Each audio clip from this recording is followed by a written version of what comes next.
Last weekend, we held the very first Debatable InterVarsity.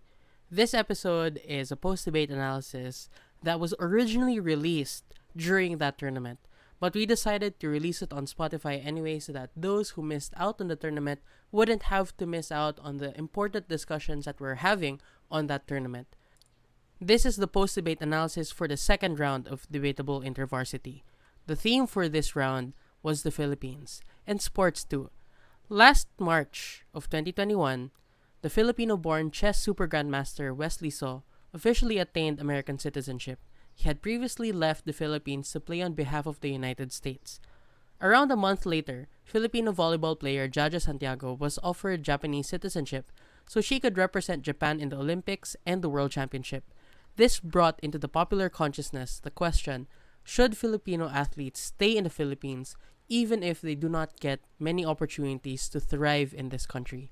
That's why the motion for this round read, this House believes that Filipino athletes should never give up Filipino citizenship in exchange for sports opportunities abroad.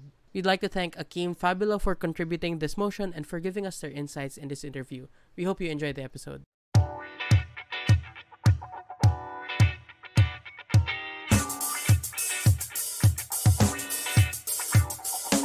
Hello everyone, welcome to another episode of Debatable with your hosts Nina and Kyle. I'm Kyle. I'm Nina, and today we're joined with another motion contributor for Debatable InterVarsity. Akeem, how would you like to introduce yourself to our audience and our novices from Debatable InterVarsity? Hi guys, I'm Akeem Fabila. I'm so happy to be here in this podcast. I'm from Atenaid University. For the past year of online debating, I've been very, very active. For those who don't know me, in the Philippine circuit, maybe as an adjcore, as an adjudicator, and an equity officer, or just giving some lecture debates in some debate camps or some invited podcasts. Just taking advantage of the accessibility of debate tournaments. Good evening, everyone. Good evening. So this motion is about an influential Filipino athlete.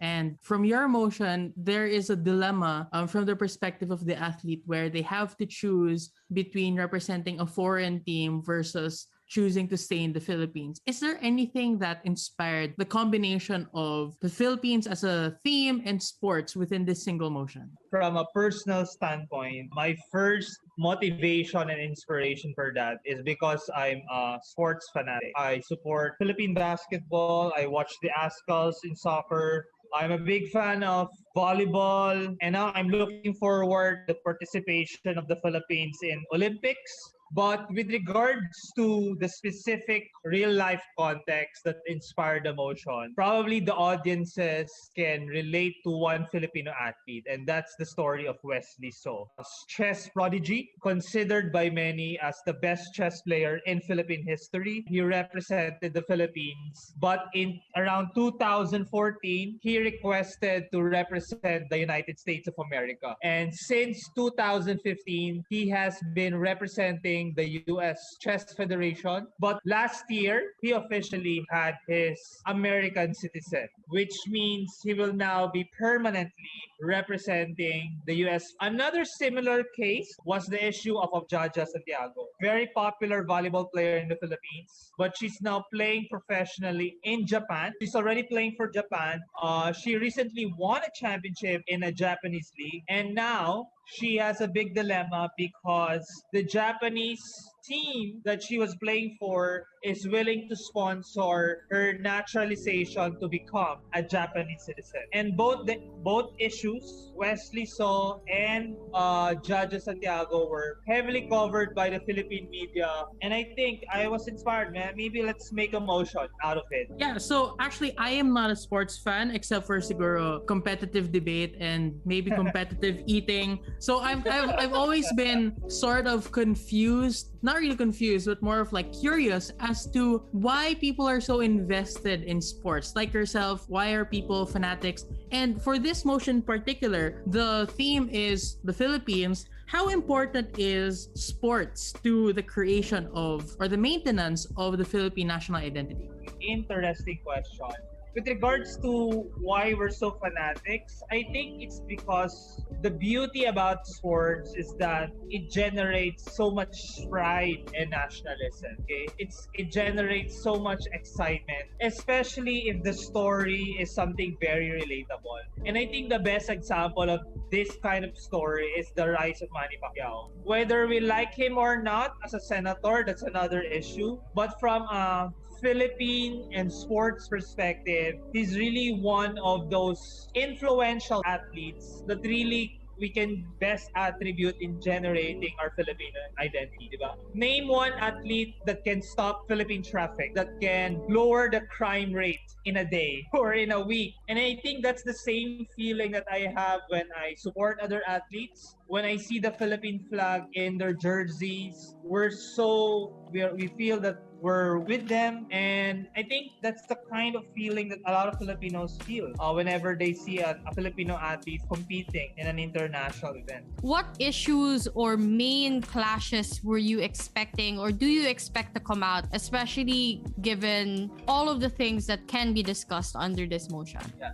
The first core issue that came into my mind is what's the interest of an influential Filipino athlete? And that can mean a lot of things. The typical training, exposure, of course, money is there also. The second issue is that as a Filipino athlete and I have my influence, how can I help the sport that I'm playing for? Maybe if I'm Wesley So, how can I help chess? Or if I'm Jaja Santiago, how I can help volleyball, whether I'm representing another country or I'm here in the Philippines. Another core issue is that as a Filipino athlete, maybe how can I expose the many problems that we have and that has been plaguing the Philippine sports system? Because we cannot deny, and I think in the debate, both teams will concede that there's a lot of problems in the Philippine context of sports. Maybe one of the core issues later on that can be discussed is having my influence. Where can I best take advantage of it? Whether On government, how would you frame it such that you prime the judge to believe in one side of the issue over the other? okay, so if I'm opening government, my strategy would initially be first, of course,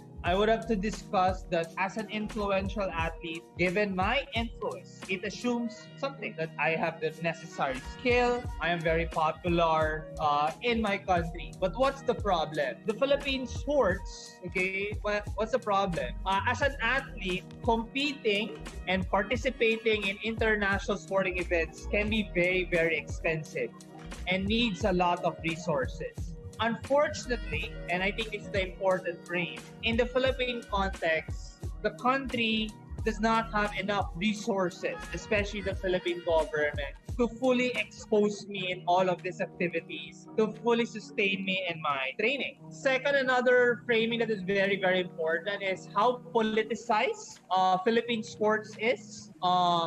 Wherein a lot of leaders are fighting for positions, and that affects also the training of a lot of very popular and very talented Filipino athletes. And of course, last but not the least, I think one important consideration that has to be taken into account as an influential athlete with regards to Philippine sports is that given a lot of the financial problems that the Philippine government is having right now, we all know that the Philippine government is so focused in terms of fighting the pandemic, COVID. Sports will really not be a priority by this government, even though there are allocated funds. But given the need for a lot of resources, it might not be enough. And that is why there is a need to find an alternative. There is a need to find another path to make sure all of those things mentioned will be sustainable. And that path, as an influential athlete, could be representing a foreign national team where resources are more readily available.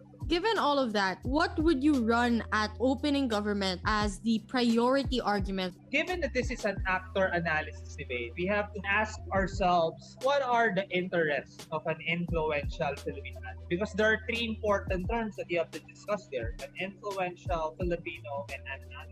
So first and foremost, I think the most important that an opening government when they enter in this debate is explore what are the interests of that influential Filipino athlete in terms of one, training and development. Just like any athlete, given that you have the necessary skills, influence, and popularity, your number one priority is really which path or which team or which country will give you the necessary funds in terms of training, sustainability of exposure. Because in training, that accounts to a lot of money, especially in terms of going to a lot of countries, hiring coaches, and so on and so forth. And that's very, very expensive for a lot of sports federations, given that they're not only supporting one athlete, but they're supporting a lot of athletes. Okay, so if you go to the path of representing another country, maybe a developed country, and usually the offers are coming from a developed country,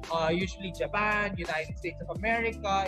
It's not usually the poor countries, and these countries necessarily have the funds to support you, especially in terms of training and development. Another aspect in terms of the interest of an individual athlete, Filipino athlete, is in terms of exposure in big tournaments. And if you want to continue to develop as an athlete, you have to be exposed in these big tournaments. You have the World Championship, you have the Olympics, you have the Asian Games, you have the Southeast Asian Games. It needs constant traveling. And the constant complaint by a lot of our athletes is that they don't get the necessary funds, even sometimes with the support of by the private institutions, because it's so expensive. Okay? But I think the biggest problem, especially in the Philippine context, is really about the politics. And because of this politics, sometimes the athletes are not given the necessary priority. And this was the case of Wesley So when he eventually transferred to the United States of America, because he wanted to be exposed to these bigger leagues. And of course, maybe as an influential individual athlete, maybe one of the least priority of your concerns, maybe of course, helping your family. A lot of our influential athletes, maybe Heidelin Diaz, the one who won the silver medal in the last Olympics, said that the reason why she's staying in the sport and really pursuing is that because he wants to support her family. But of course, maybe you're in a sport where there's a lot of politics, there's not enough funding coming from the Philippine government, and you really want to support your family, then maybe representing another foreign country would be an option, because it will now allow you to have these kinds of accessibility to resources, to training, to a less politicized sports federation, and of course, exposure to bigger tournaments. Okay, one big example for Jaja Santiago, who was offered by the Japanese government, is that Japan is known to be a volleyball superpower. Okay, and if she joins Japan, there's a big possibility that she'll be able to represent Japan in the Olympics. And she won't get that exposure if she represents the Philippines, because Philippines is not known to be a superpower. And of course, maybe down the road for the opening government, one of the things that they can initially discuss as an influential Filipino athlete is they can start discussing how the person can use her influence to voice out probably some of the problems of Philippine sports, given that she will now be representing a foreign team. So those are the initial things that I can see for opening government strategically. First, they have to really explore the interests of an individual athlete. May it be exposure, training, connections, which can all be possible if she will be representing a foreign country rather than being stuck here in the Philippines and representing the Philippines. Yeah, so that sort of talks about the interest of the influential Filipino athlete themselves. But what about the other issue that you talked about earlier, where someone can expose the issues or take advantage of their influence? In other words, I'm asking, like, given that case, how would you extend this? Okay, now this is where closing government and maybe later on discussions can come, because this is an important term in the motion, the influential Filipino athlete, because it assumes that the person has a sense of popularity, okay? Has a sense of voice. And one of the things that I can take advantage of this as an extension is that in terms of the likelihood of success, if you're an influential Filipino athlete, you can expose the Philippine ills and the problems in Philippine sports better if you're outside of the system. Because the problem right now, if you're inside the system, people can threaten you that they will no longer fund you. Or sports official can maybe discount you rather than you're outside of the Philippine system, you're representing another country. You can best voice out what's really happening in the Philippine sports system. Maybe that's politicization, the lack of funding, and so on and so forth. Another angle that you can take advantage of the influential Filipino athlete angle is that if you're outside of the system, okay, or you're rather representing another foreign country, is that given your scope of influence, you can rally more private support, okay? Because especially if you're representing Team USA, Team Japan, you have more connection of bigger companies, not just companies in the Philippines. So maybe now you can also use that influence to help maybe Philippine sports back home, because now you not only have connections inside the Philippines, but you also have connections outside of the Philippines. The third is that given that you're outside of the Philippine sports system, you also have access in terms of the bigger sports media. Because I think one of the common misconception is that if you're already representing another country, you won't be having media coverage. But that's not true, okay? We can see that in a lot of, if you have the influence, if you have the voice, if you have the talent, Philippine media stations will continue to cover you, and you will continue to have that voice, okay? One good example of that is Wesley So. Even though he's no longer representing the Philippines, he continues to have the media following. He continues to have the voice, okay? And when he was able to expose the many problems that the Chess Federation have back in the Philippines, he was able to put more pressure. He was able to put pressure rather into the Philippine sports and to make that necessary change. Okay, so I think overall the good extension of here is really for closing teams to take advantage of the influential angle. Maybe that influence can prove that he can be a better voice to other athletes in terms of the likelihood of success, because now he's outside the pressure of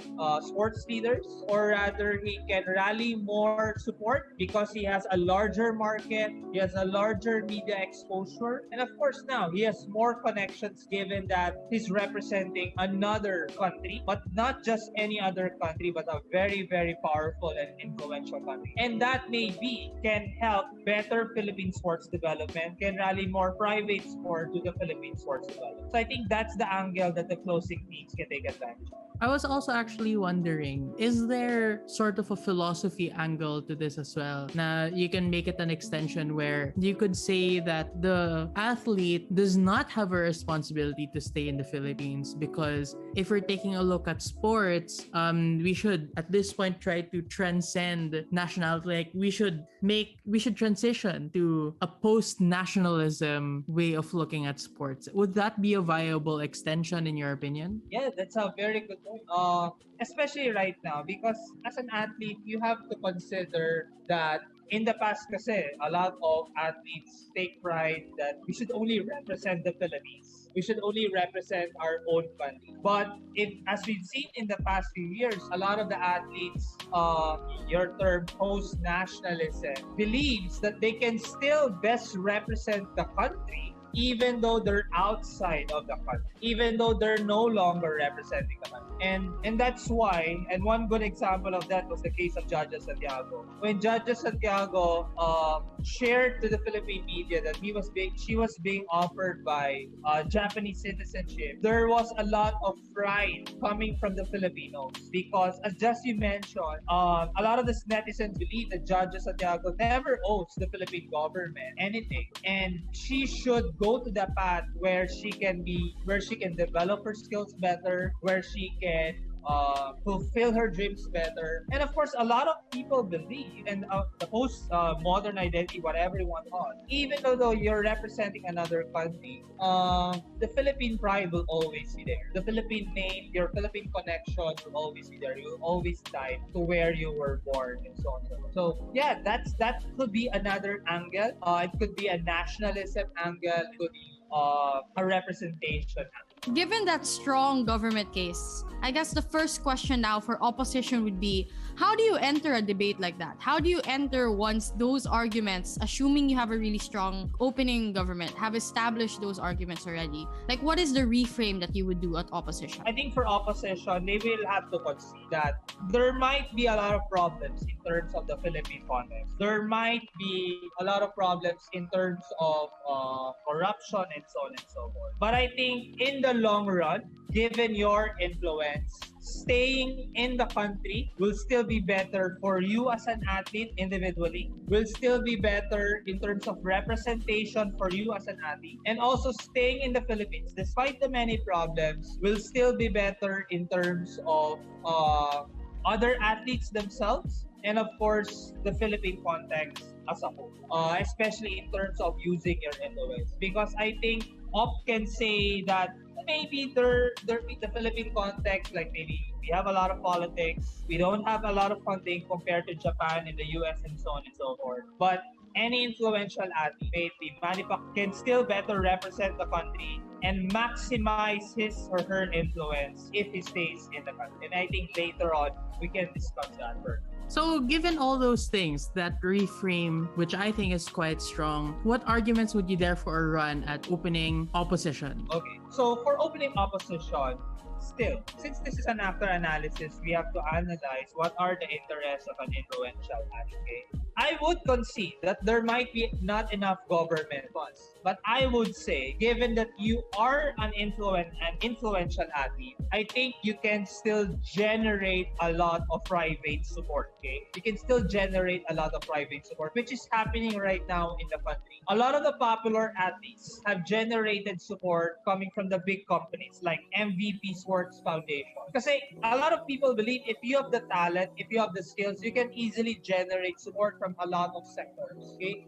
Just take for example, the last winner, Yuka Sasso, was being supported by a big company, ICDSI. But I think what's better for opening opposition than for government is that unlike government angle na you can generate support for yourself, here for opposition side, for opening opposition, not only can you generate funds from the private sector for your exposure, for your funding, but you can also generate financial support for the other athletes. And I think that's one of the beauties of what's happening right now in the Philippines. And there's a lot of examples of it. Wherein one athlete, because of her success, because of her influence, if you just do well, if you stick with the status quo, you can generate support. One good example of that is Heidi Diaz. She's a very, very talented weightlifter.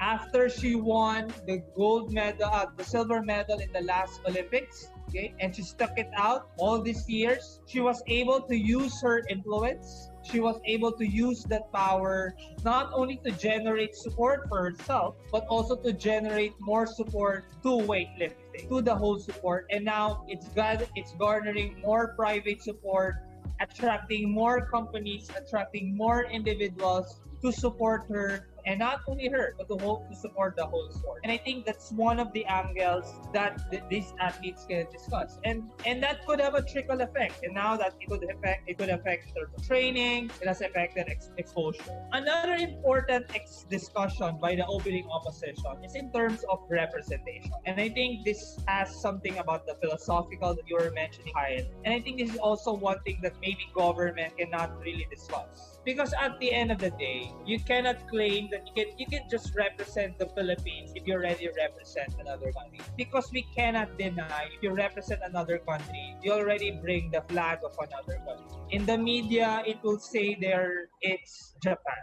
But what's the beauty if you're representing the country? One, in terms of maybe self-actualization, diba? You were born here, you were raised here, and nothing brings happiness. And I think we go back to the mindset of an athlete. I think an athlete is not just about money.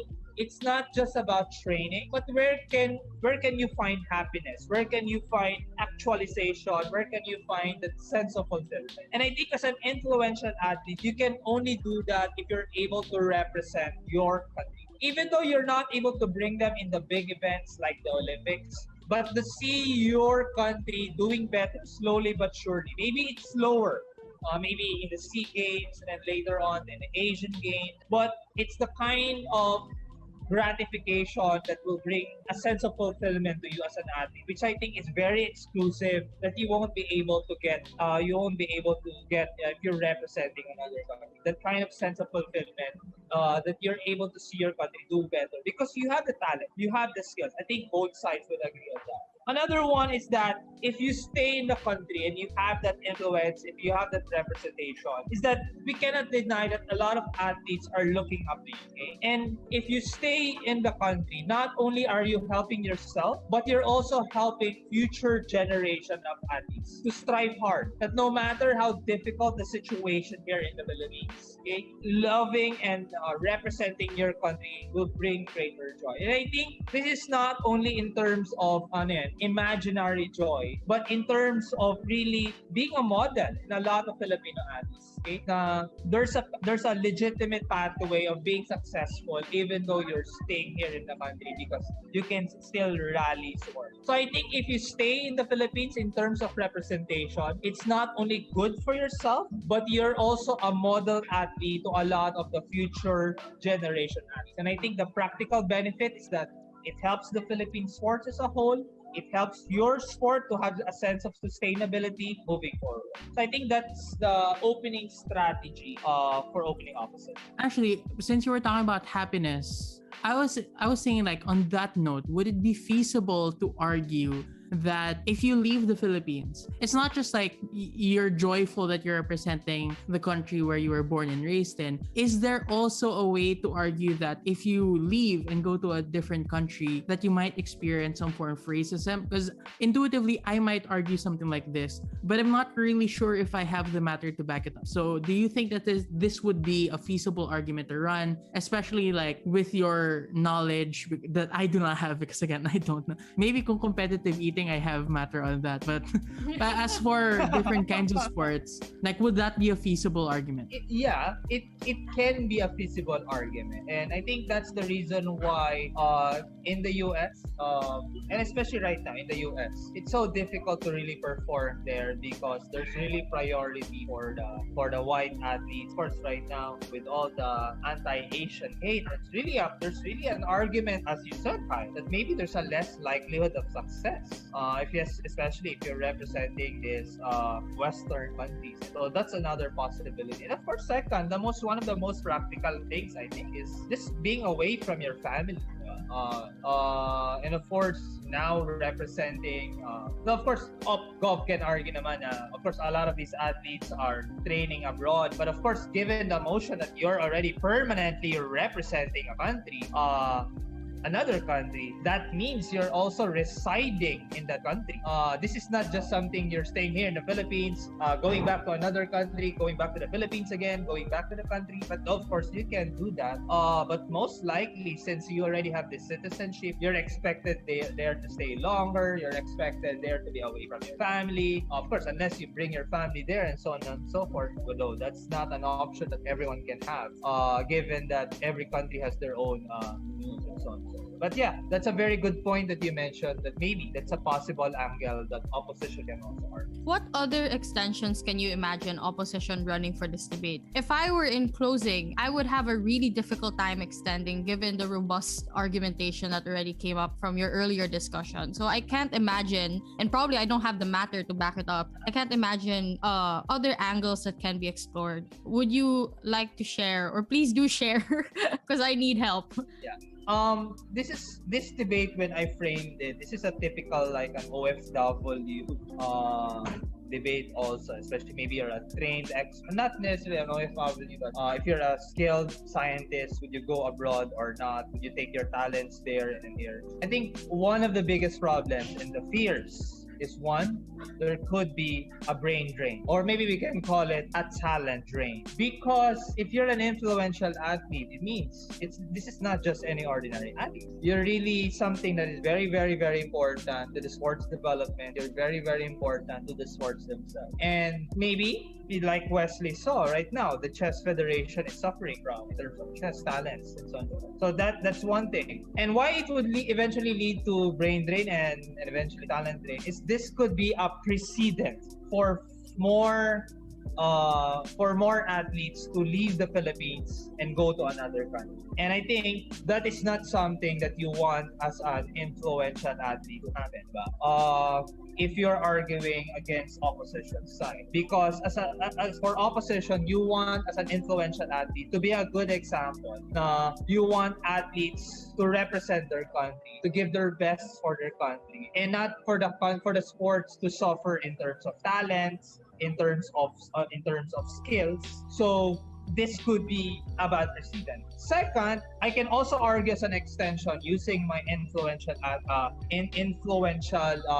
angle is that if you stay here in the Philippines, there's a better way for you to influence sports and expose the problems here, even though you're part of the system. Because I think both sides will agree that the Philippine sports has a lot of problems, but it's very difficult to say change Philippine sports if you're no longer representing the country. If you're in the system, you have first-hand experience that no foreign athlete or a Filipino athlete in a foreign country can say. Because you have the first-hand experience. You can say that there's still a lot of problems currently right now, okay? Second, because you're still in the system, you can also lobby for support with other athletes and so on and so forth, okay? And you can of course, lobby for support for changes. And third, one of the most important things, if you stick with the Philippine sports and stay here and not represent another country, is that it's so easy to put pressure in the sports federation or in the sports system or in the Philippine government to make changes. Like for example, Heidi Lynn Diaz, diba? For example, just imagine if she represented another country, she would not have that voice to really put pressure in the country because of course, the Philippine government would not care for her because she's no longer representing the country. But if our influential athletes stay here in the country, they could put more pressure to their sports leaders, to the Philippine government to hopefully prioritize sports, to give more funding, to give more exposure, to start with the grassroots and so on and so forth. And you can only do that if you're inside the system, making change, putting pressure on the government, lobbying in the Senate, lobbying in the Congress and so on and so forth, and not outside of the country. So in terms of changing sports system and changing Philippine sports as a whole, I think you can do better here in the Philippines. And last but not the least, I think for the future of the Philippine sports, I think if you stay here in the country, this will set a good example for future athletes. Because remember, you're an influential athlete. Not only are current athletes looking up to you, but maybe you have a massive following in social media, you have a massive following in news.